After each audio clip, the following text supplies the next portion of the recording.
देखिए, यह वीडियो जो मेरा है, यह रामबाण वीडियो है। यह जो वीडियो है, यह रामबाण वीडियो है। इस वीडियो में एग्जाम पैटर्न पर क्वेश्चन डाले हुए हैं। जैसे एग्जाम में हम लोग का MCQ 70 आएगा तो 70 क्वेश्चन है, शॉर्ट क्वेश्चन 20 आएगा तो 20 क्वेश्चन है, लॉन्ग क्वेश्चन 6 आएगा तो 6 क्वेश्चन है। वो 70 क्वेश्चन में 35 का आंसर आप लोग को देना है। जो शॉर्ट क्वेश्चन 20 है उसमें से 10 आंसर देना है। जो लॉन्ग क्वेश्चन 6 है उसमें से 3 का आंसर है। तो एग्जाम में कैसे क्वेश्चन पूछेगा उसी के पैटर्न पर इसमें क्वेश्चन हमारा है। आप लोग पूरा वीडियो शुरू से अंत तक देखिएगा। तो 2026 में इस वीडियो से हम लोग का अधिक से अधिक क्वेश्चन टच करेगा एग्जाम में। तो आप लोग पूरा वीडियो शुरू से अंत तक देखिए। अगर अच्छा लगे तो लाइक सब्सक्राइब कीजिए और दोस्तों में शेयर कीजिए। तो चलिए इस वीडियो में पहला क्वेश्चन देखते हैं। पहला क्वेश्चन हमारा क्या है, पूरा वीडियो शुरू से अंत तक देखिएगा। तो देखिए इसमें पहला क्वेश्चन हम लोग का है, किसी अनावेशित वस्तु पर 1 कूलम्ब आवेश होने के लिए उसमें से निकाले गए इलेक्ट्रॉनों की संख्या होगी। पहला क्वेश्चन है, किसी अनावेशित वस्तु पर 1 कूलम्ब आवेश होने के लिए उसमें से निकाले गए इलेक्ट्रॉनों की संख्या होगी। पहला ऑप्शन है 6.25 × 10⁻18, दूसरा 6.25 × 10⁸8, तीसरा 6.23 × 10⁻23, चौथा इनमें से कोई नहीं। तो इसका आंसर हम लोग का ये पहला आंसर जो है ये सही है। क्वेश्चन नंबर 2 देखिए, 1 कूलम्ब वह आवेश है जो शून्य में 1 मीटर की दूरी पर स्थित समान आवेश पर बल लगता है। 1 कूलम्ब वह आवेश है जो शून्य में 1 मीटर की दूरी पर स्थित समान आवेश पर बल लगता है। पहला ऑप्शन है 1 न्यूटन, दूसरा ऑप्शन है 9 × 10⁻−9 न्यूटन, तीसरा 9 × 10⁻9 न्यूटन, चौथा 9 × 10⁻10 न्यूटन। तो इसमें हम लोग का सी नंबर आंसर सही हो जाएगा, 9 × 10⁻9 न्यूटन। क्वेश्चन नंबर 3 कह रहा है, यदि दो आवेशों के बीच की दूरी आधी कर दी जाए तो उनके बीच लगने वाला बल हो जाएगा। यदि 2 आवेशों के बीच की दूरी आधी कर दी जाए तो उनके बीच लगने वाला बल हो जाएगा। पहला ऑप्शन 1/2 गुना, दूसरा 1/4 गुना, तीसरा है 2 गुना, चौथा है 4 गुना। तो इसका आंसर हो जाएगा हम लोग का डी नंबर 4 गुना। क्वेश्चन नंबर 4 देखिए, क्वेश्चन नंबर 4 देखिएगा, तो आगे बढ़ा देते हैं।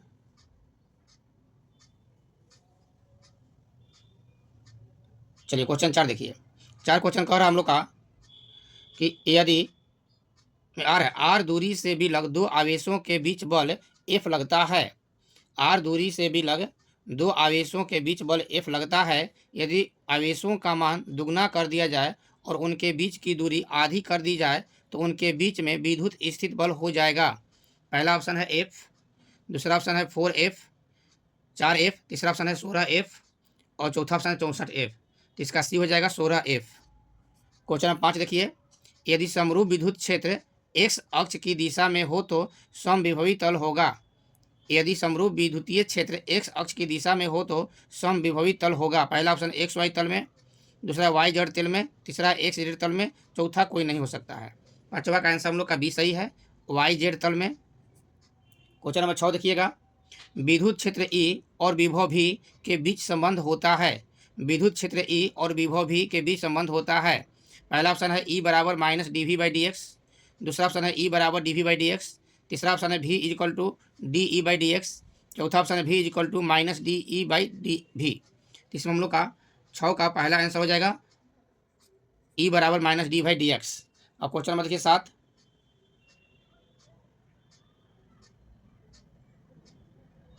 क्वेश्चन कर हम लोग का कि 2 कूलम्ब आवेश को एक बिंदु से दूसरे बिंदु तक ले जाने में 20 जूल कार्य की आवश्यकता होती है। 20 जूल कार्य की आवश्यकता होती है। इन दोनों बिंदुओं के बीच वोल्ट में विभवांतर है। पहला ऑप्शन है 10 वोल्ट, दूसरा ऑप्शन है 20 वोल्ट, तीसरा है 5, चौथा है 2। तो 7 का आंसर हो जाएगा हम लोग का 10 वोल्ट। 8 क्वेश्चन कह रहा है, 2 प्लेटों के बीच विभवांतर 10⁵ वोल्ट है और उनके बीच की दूरी 4 × 10⁻3 है। इन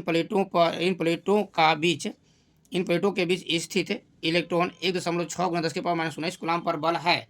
पहला ऑप्शन है 10⁻15 न्यूटन, दूसरा 4 × 10⁻5 न्यूटन, तीसरा 1.6 × 10⁻19 न्यूटन, चौथा 4 × 10⁻12 न्यूटन। तो 8 का आंसर हम लोग का डी हो जाएगा, 4 × 10⁻12 न्यूटन। अब चलते हैं क्वेश्चन नंबर 9 पर। क्वेश्चन नंबर 9 कह रहा है कि P आघूर्ण वाला एक विद्युत द्विध्रुव E तीव्रता वाले विद्युतीय क्षेत्र में रखा जाए तो उस पर लगने वाला टर्क होगा। पहला ऑप्शन है P × E, ये ऊपर वेक्टर का चिन्ह है, ये वाला जो है ना वेक्टर का चिन्ह है, P.E, PE, P/E। तो 9 का हम लोग का आंसर हो जाएगा A, P×E, इसको क्रॉस पढ़ा जाएगा। 10 क्वेश्चन देखिए, विद्युत क्षेत्र में किसी विद्युतीय द्विध्रुव को घुमाने में किया गया कार्य होता है। ये फॉर्मूला है, विद्युत क्षेत्र में किसी विद्युतीय द्विध्रुव को घुमाने में किया गया कार्य होता है। तो 10 का आंसर हम लोग का हो जाएगा W equal to PE1 minus cos theta. ये हम लोग का आंसर याद रखिएगा। 10 का ए नंबर क्लियर आंसर है। अब चलते हैं क्वेश्चन नंबर 11 पर। 3 संधारित्र जिनमें प्रत्येक की धारिता C है, श्रेणी क्रम में जुड़े हैं, उनकी तुल्य धारिता होगी। 3 संधारित्र जिनमें प्रत्येक की धारिता C है, श्रेणी क्रम में जुड़े हैं, उनकी तुल्य धारिता होगी। 11 का आंसर हो जाएगा हम लोग का C नंबर, यानी कि C/3। खाली आंसर बता रहे हैं, एग्जाम हम लोग के कपार पर है। एग्जाम हम लोग का ये 4 तारीख का है, देखिएगा ये 5 तारीख का एग्जाम हम लोग का इसका फिजिक्स का। आप लोग पूरा शुरू से अंत तक देख लीजिएगा, इससे क्वेश्चन अधिक आएगा। अगला क्वेश्चन हम लोग का 12 है। 12 क्वेश्चन देखिएगा। समान धारिता के 3 संधारित्रों को श्रेणी क्रम में जोड़ने पर तुल्य धारिता 6 माइक्रोफैराड होती है। यदि उन्हें समानांतर क्रम में जोड़ा जाए तो तुल्य धारिता होगी। तो जब समानांतर क्रम में जोड़ा जाता है, आंसर बताए हैं लॉन्ग में, ये शॉर्ट में बताए हैं, 2 नंबर क्वेश्चन में पूछता है इस आंसर को। इसमें हो जाएगा हम लोग का 54 माइक्रोफैराड। 54 माइक्रोफैराड, ये फैराड यहाँ पर है। अगला क्वेश्चन हम लोग का 13 देखिएगा।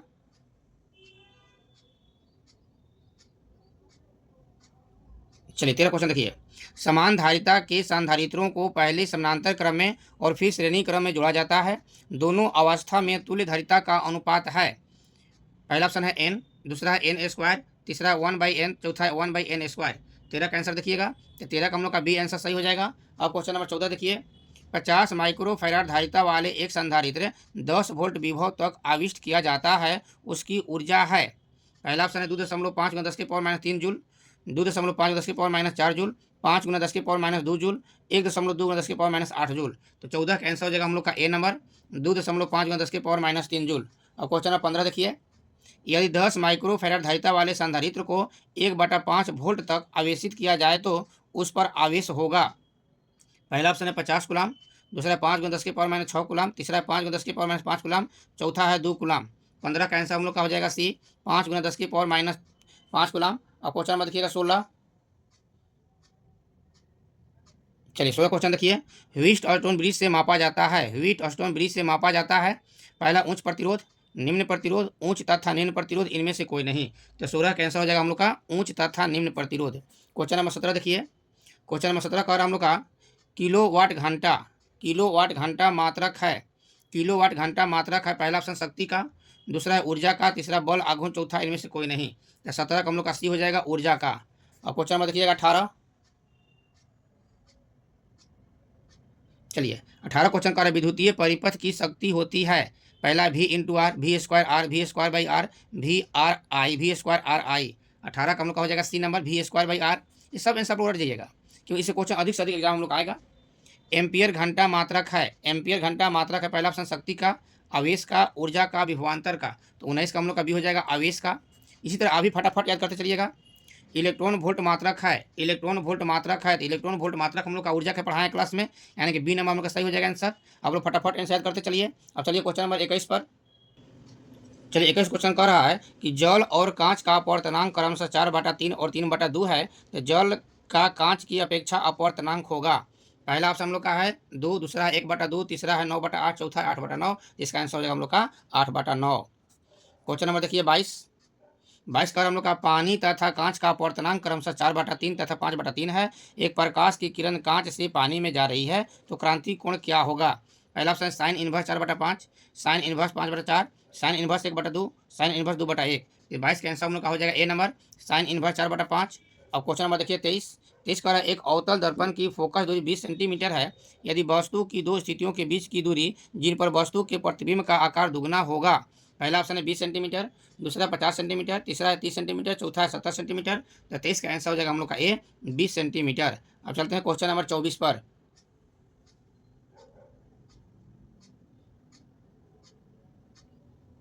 चलिए 24 क्वेश्चन का हम लोग का एक उत्तल दर्पण की फोकस दूरी 10 सेंटीमीटर है, तो बताएं कि निम्नलिखित में कौन सही है। पहला ऑप्शन 20 सेंटीमीटर पर रखी वस्तु का प्रतिबिंब 20 सेंटीमीटर पर भी बनेगा, 10 सेंटीमीटर पर रखी वस्तु का प्रतिबिंब अनंत पर बनेगा। चौथा है, तीसरा ए और बी दोनों सही है, चौथा है ए और बी दोनों गलत है। तो 24 का आंसर हम लोग का हो जाएगा डी, ए और बी दोनों गलत है। क्वेश्चन चलते हैं 25 पर। 25 कह रहा है प्रकाश वर्ष मात्रक है, प्रकाश वर्ष मात्रक है। पहला ऑप्शन है दूरी का, दूसरा ऑप्शन हम लोग का है समय का, तीसरा है ऊर्जा का, चौथा है प्रकाश की तीव्रता का। तो 25 का आंसर हो जाएगा हम लोग का ए नंबर, दूरी का, दूरी का। क्वेश्चन नंबर 26 देखिएगा।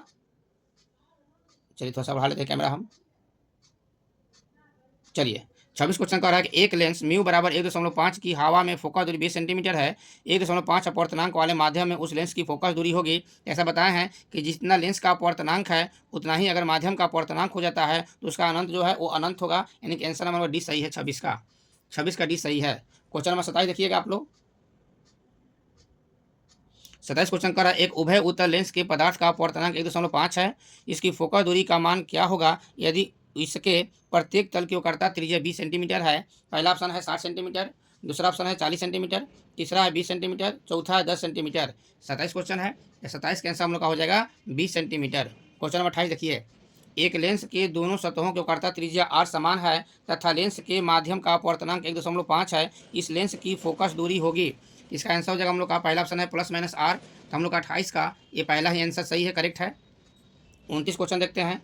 2 डायोप्टर और -3 डायोप्टर के दो लेंस संपर्क में रखे गए हैं। संयोग की क्षमता होगी।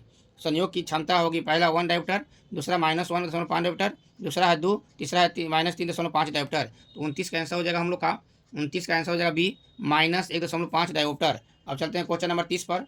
30 का हम लोग का 20 सेंटीमीटर और -40 सेंटीमीटर फोकस दूरी वाले दो लेंसों के संयोग से बने समतुल्य लेंस की क्षमता होगी।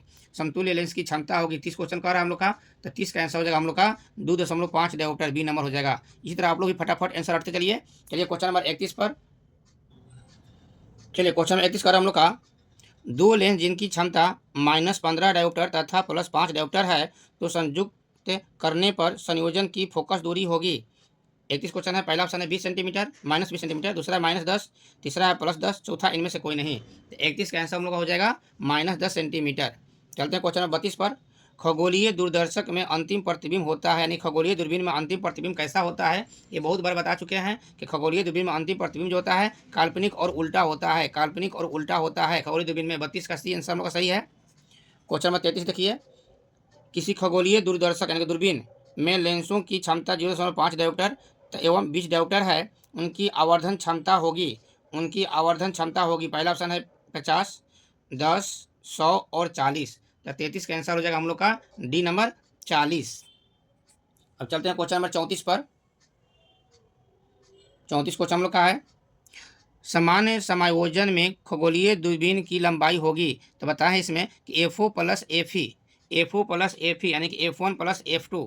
बताएं इसमें F1 + F2 यानी कि FO + FE हो जाएगा। यानी कि हम लोग का ये पहला हो जाएगा ए। यहाँ F1 F2 दिया हुआ है, हम लोग F1 + FE पढ़े हैं, दोनों की बात है, पहला हो जाएगा, ठीक ना। अब चलते क्वेश्चन नंबर 35 पर।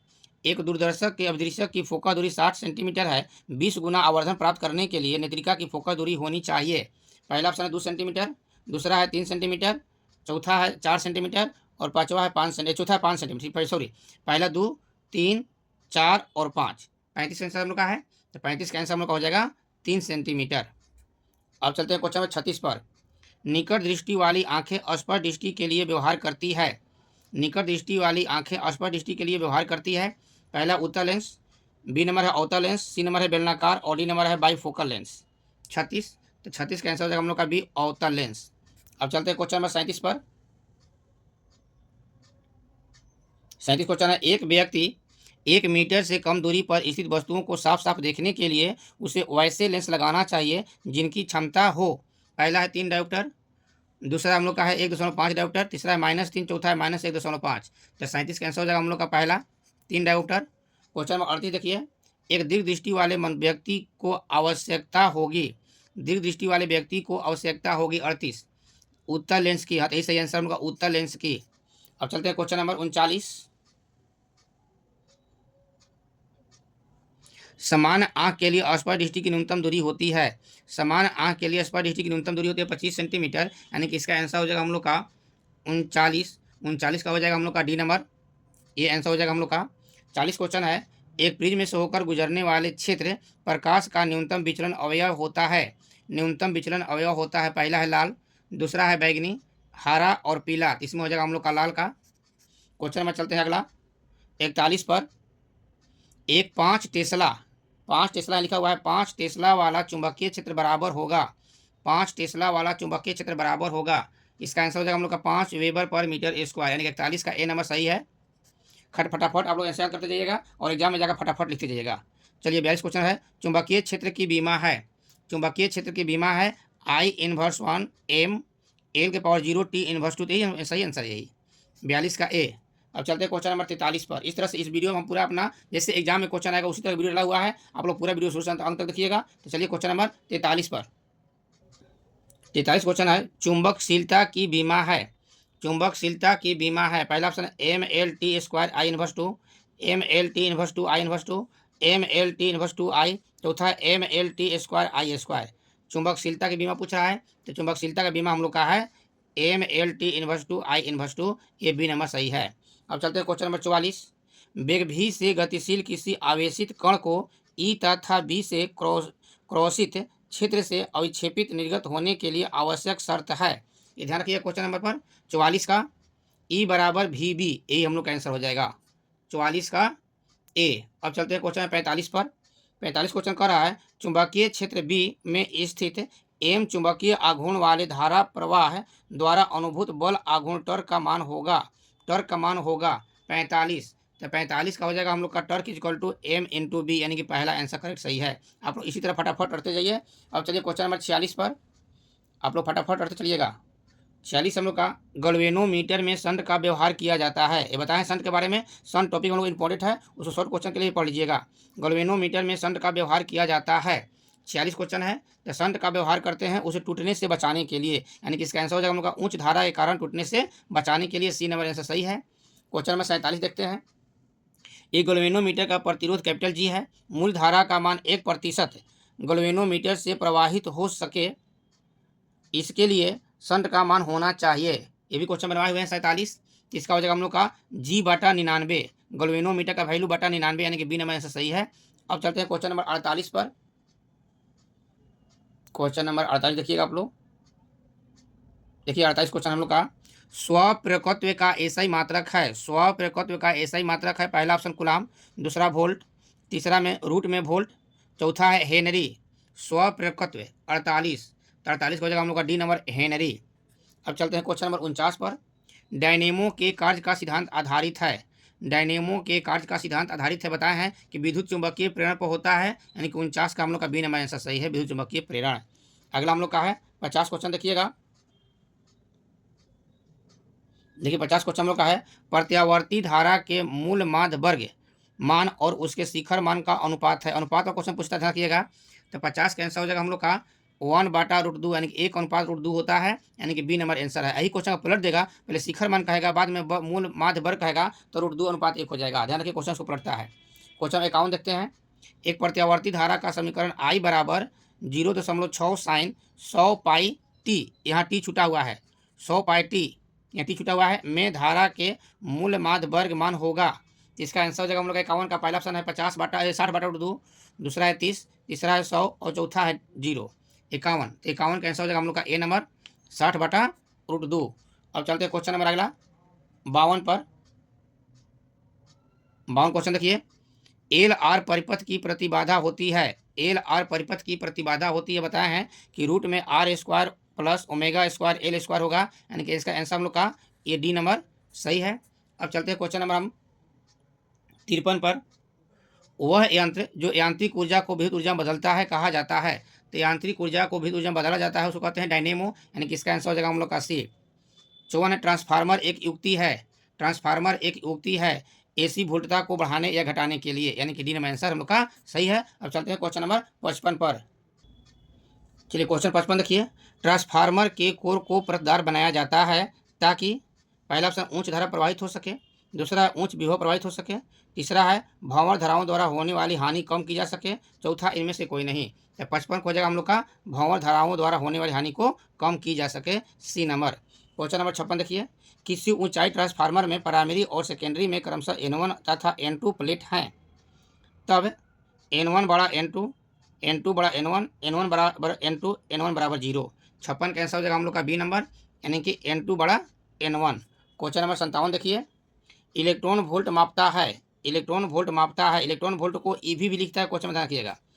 आवेश, विभवांतर, धारा और ऊर्जा, तो इलेक्ट्रॉन वोल्ट मापता है हम लोग का ऊर्जा।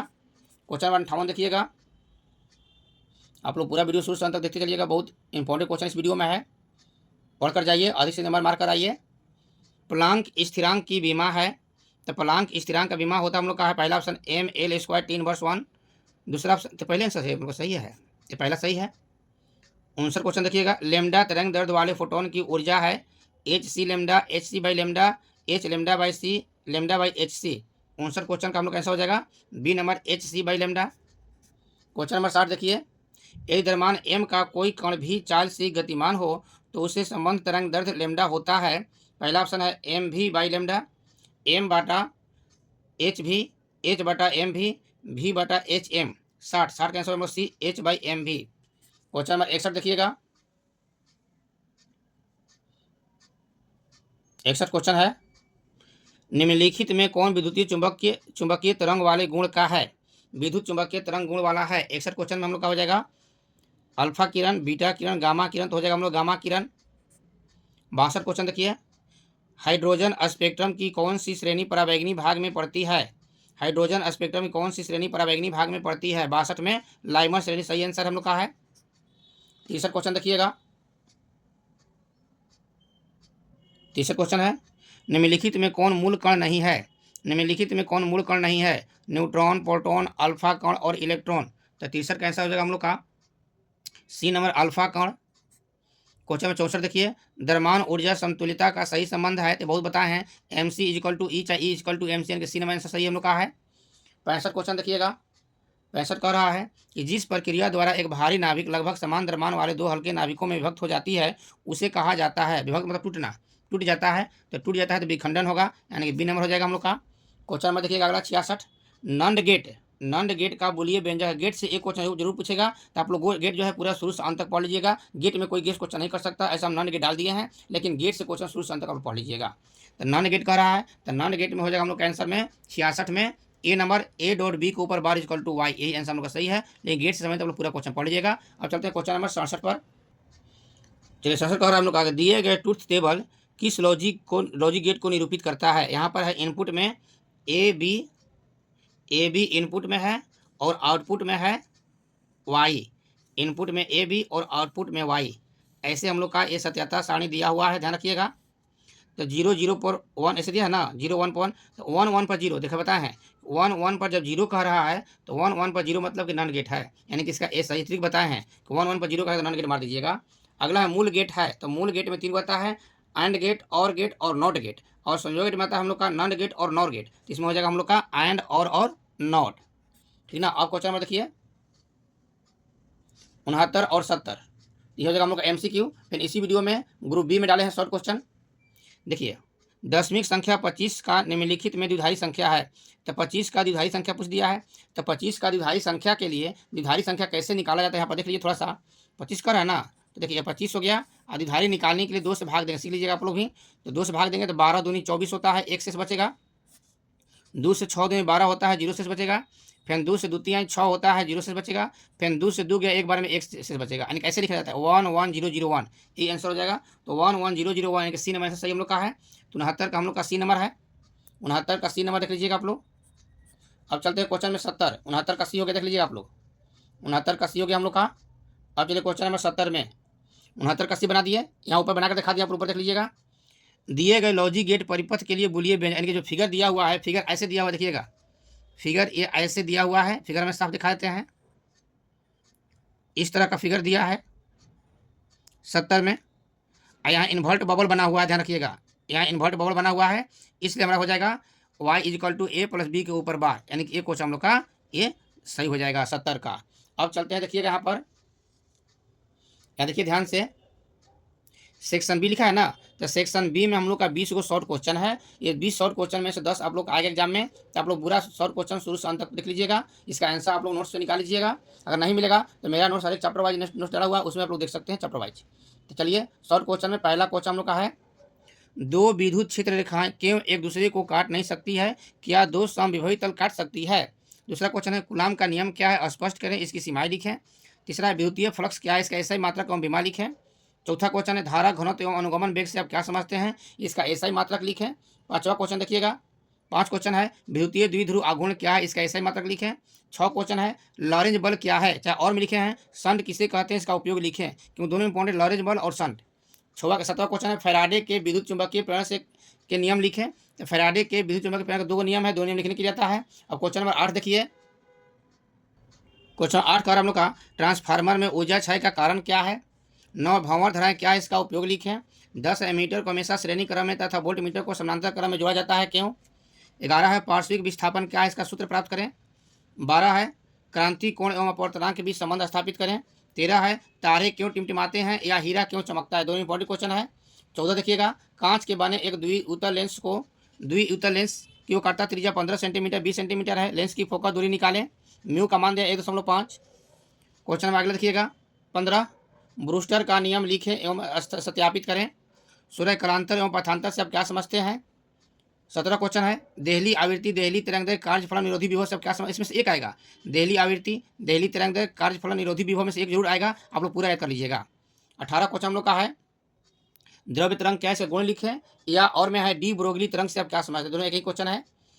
क्वेश्चन नंबर देखिएगा 19, 25, 45, 99, 105, 145, 199 को द्विधारी संख्या पत्तियां बदलें, या इस सब कह रहा है दशमी को बदलने के लिए। ऐसा बताएं हम कि द्विधारी को दशमी को द्विधारी में कैसे बदलते हैं और द्विधारी को दशमी में कैसे बदलते हैं, आप लोग नोट्स देख लीजिएगा। अगर नहीं मालूम होगा तो मेरा वीडियो डाला हुआ है, उसमें है कि दशमी से द्विधारी बदलने के लिए और द्विधारी से दशमी बदलने के लिए, तो मेरा वीडियो निकालकर आप लोग उसमें भी क्वेश्चन का आंसर खोज सकते हैं। अगला क्वेश्चन नंबर 20 नंबर है कि मूल लॉजिक गेट कितने प्रकार के होते हैं, या और में डाल दिए हैं कि नंद गेट नॉर गेट प्राप्त करें तथा इसका बोलिए व्यंजक एवं सत्यता सारणी लिखें। तो इस तरह से हम लोग का 20 को हो गया हम लोग का ये शॉर्ट क्वेश्चन, जिसमें से 10 आंसर आप लोग लिखने के लिए आता है। जहां तक उम्मीद है कि 20 क्वेश्चन में से मेरा 5-6 क्वेश्चन जरूर टच कर जाएगा एग्जाम में, तो आप लोग पूरा क्वेश्चन कैसे तैयार कर लीजिएगा, तो कम से कम आप लोग फर्स्ट डिवीजन ला सकते हैं। अब ये क्वेश्चन नंबर दीर्घोत्तरीय प्रश्न, दीर्घोत्तरीय में देखिएगा पहला क्वेश्चन हम लोग का है, विद्युतीय द्विध्रुव के कारण किसी बिंदु पर विद्युतीय तीव्रता और विद्युत विभव का व्यंजक। तो विद्युत विभव अब की बार के लिए इंपॉर्टेंट है, तीव्रता से इंपॉर्टेंट विभव है, तो विभव वाला आप लोग कंठस्थ कर लीजिएगा। दूसरा है वांडी ग्राफ जनित्र का सचित्र वर्णन करें। तीसरा है एलसीआर परिपथ में प्रवाही धारा प्रतिबाधा शिखर मान, यानी कि एलसीआर परिपथ आप लोग क्लियर देख लीजिएगा, इससे क्वेश्चन पूछेगा तो पूछेगा। यह ट्रांसफार्मर के बनावट एवं क्रिया का वर्णन करें। चौथा क्वेश्चन देख लीजिए आप, चौथा क्वेश्चन हम लोग का है न्यूनतम विचलन क्या है, प्रीम सूत्र प्राप्त करना है। ये प्रीम सूत्र है बताएं क्लास में, ये लॉन्ग क्वेश्चन आएगा, ये बहुत इंपॉर्टेंट है।